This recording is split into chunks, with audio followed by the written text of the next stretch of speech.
Elvis was set up to fail, but he refused to let that happen. In 1969, Elvis walked into American Sound Studio, and the stakes couldn't have been higher. He hadn't had a major hit in years, and some of the industry's biggest players doubted whether he could ever reclaim his place at the top. But what happens next shocked everyone and changed music history forever.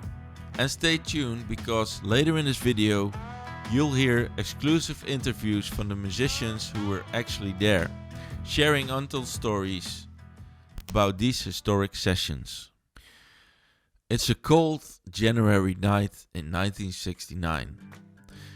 American Sound Studio, a relatively small yet incredibly influential recording space in Memphis, is about to host the most important recording sessions of Elvis Presley's later career. Producer Chips Moman and his house band the Memphis Boys are waiting, uncertain of what to expect. They know Elvis is a superstar, but will he adapt their raw, soulful recording style? Elvis enters the studio, dressed sharp as always, exuding an aura that demands attention. But there's an edge to him. This isn't just another recording session. This is his chance to prove he's more than a Hollywood actor stuck in a cycle of formulaic soundtrack recordings. He wants to reclaim his place in music history. As the first session begins, there's an immediate spark. Elvis is engaged, focused. He doesn't just sing, he pours himself into every take. The Memphis Boys, seasoned musicians who've worked with some of the greatest artists of the time, are amazed. Guitarist Reggie Young later recalled how Elvis fit right in, like he had always belonged in that studio. Songs like Suspicious Minds, In the Ghetto, and Kentucky Rain take shape, each carrying an emotional depth that had been missing in Elvis's music for years. Yet not everything goes smoothly. A tense moment arises when Freddie Beanstalk, Elvis's publishing representative, demands that the team give up publishing rights to the new material. Producer Chips Moman isn't having it.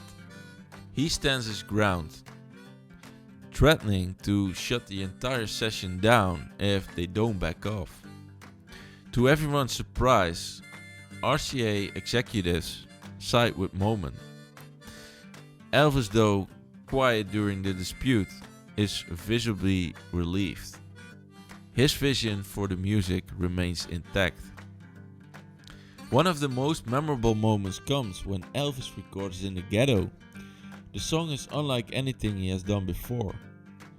A social commentary on poverty and violence.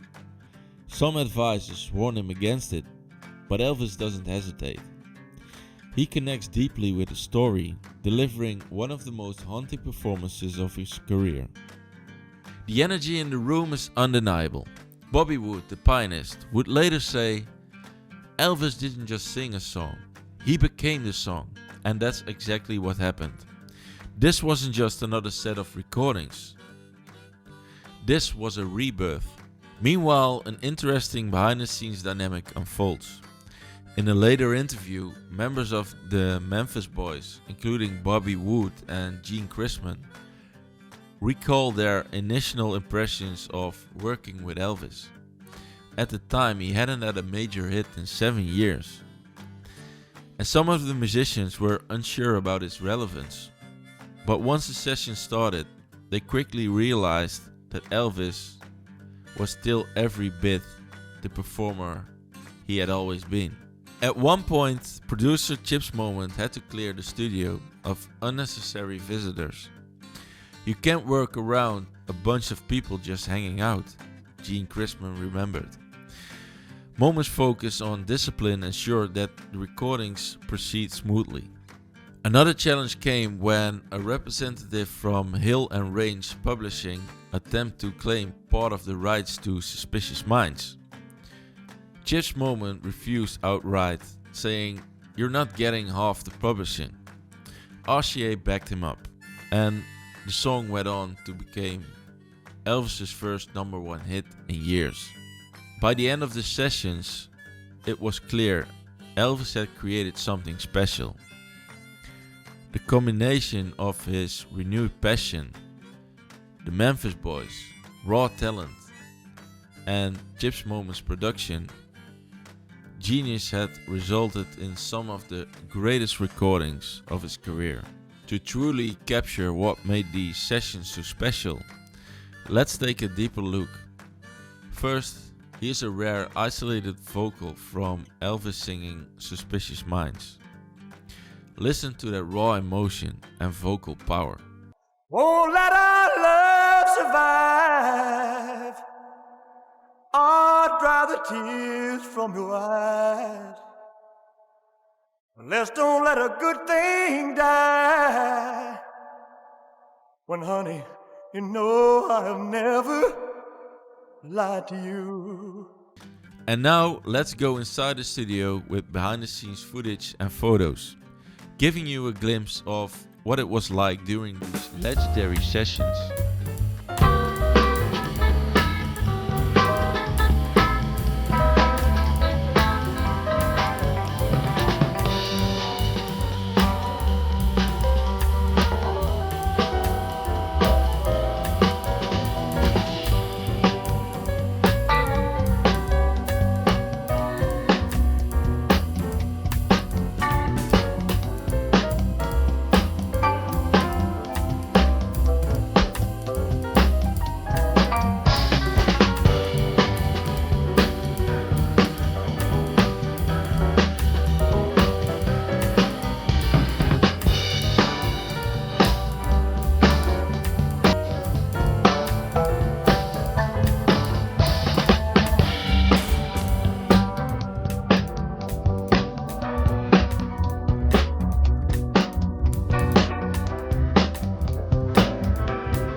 But enough from me, let's hear it straight from the people who were actually there.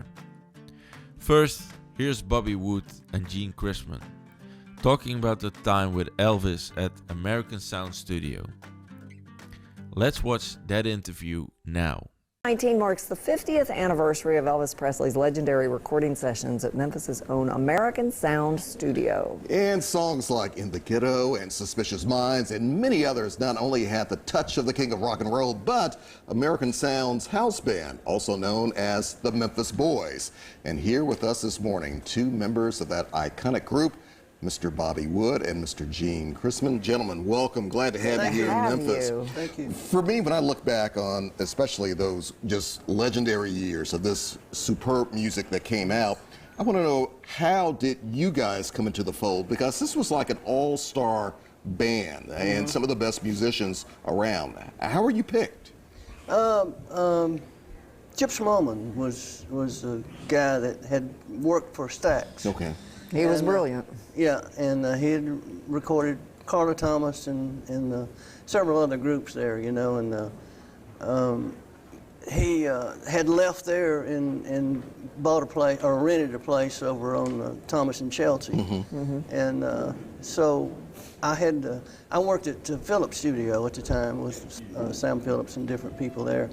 And Sam had the only lathe in town that people could come by and make their masters and then take them down to the plant in Mississippi. And so I met Cropper and Chips and different people that came in there with that, you know, because I was staff piano player, and Gene was staff drummer too at that point. Incredible. So when Elvis first came in the studio to perform, and do you remember a moment where you were just like, okay, this guy's got something, or was he already big? I mean, he what was your reaction when he first came in? At the time, he hadn't had a record in 7 years.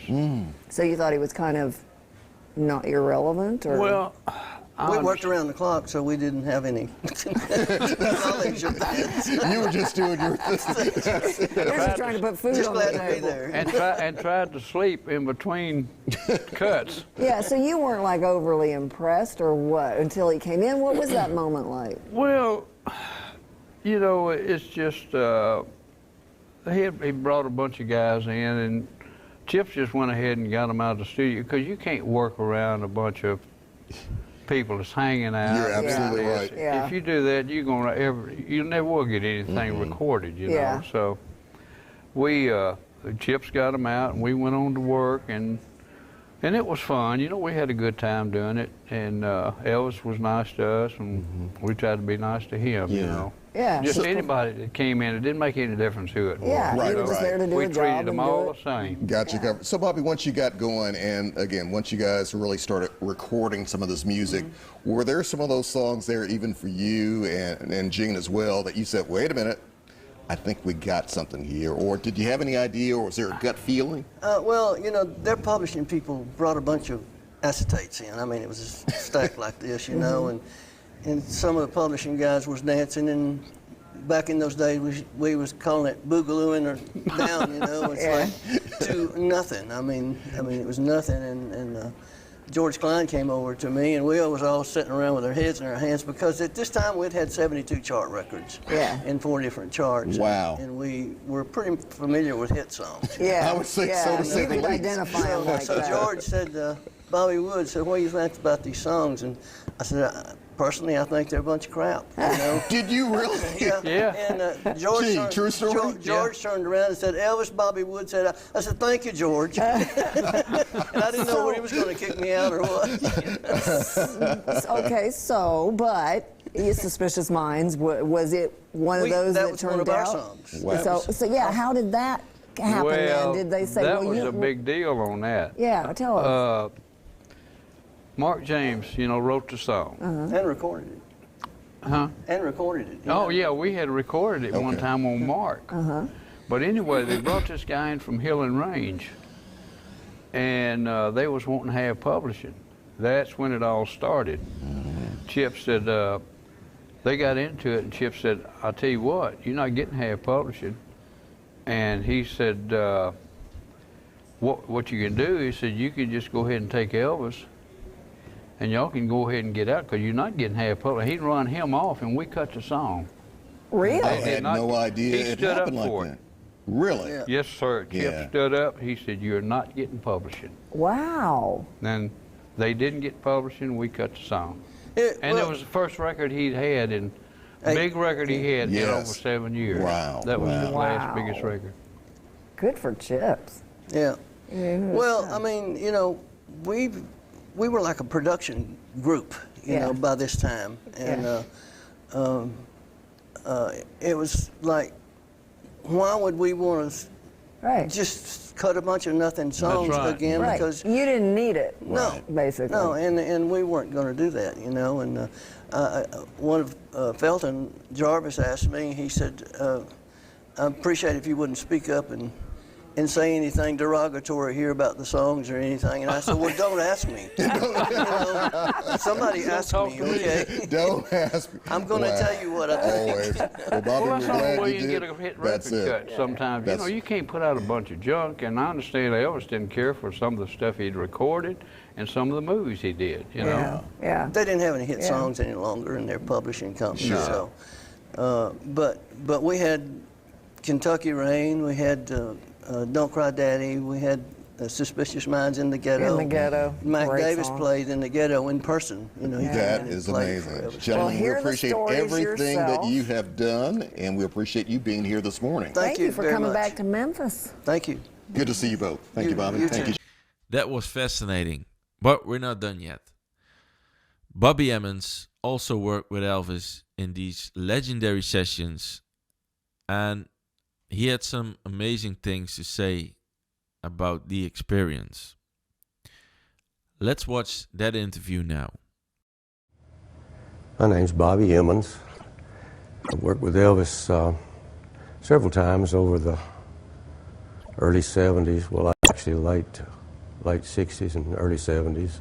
Turned out to be a lot of good sessions as far as accomplishing things that I felt like he wanted to do, and he was really working toward making a good record. As it appeared to me, he was ready for anything anybody wanted to suggest or try, or any song, or any, let's try it this way, or how about that. He was hard working.